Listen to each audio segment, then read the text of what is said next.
Λοιπόν, συνεχίζουμε με αφιερώσεις. Η Σούλα και η Λίτσα αφιερώνουν στην Ελένη, στην Τούλα, στη Χαρούλα και στο Μάρκο με πολύ αγάπη.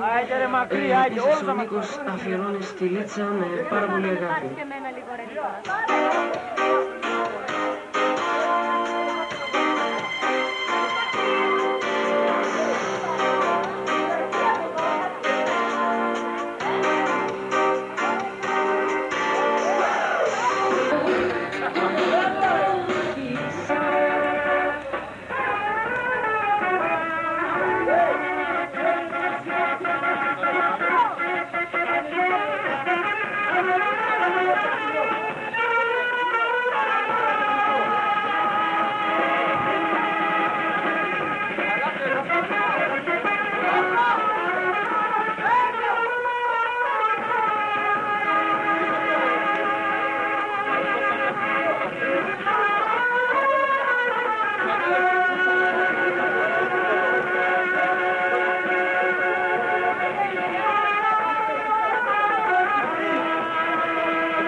Να φύγει το βέ που έχει μέσα το πράγμα.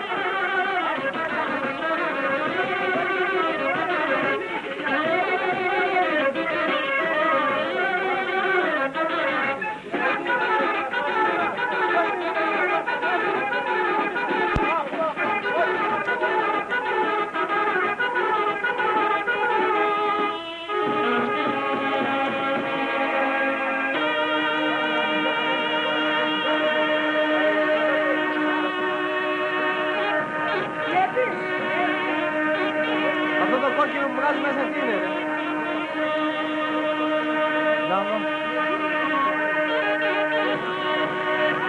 Κόκκινο άκρη, ναι.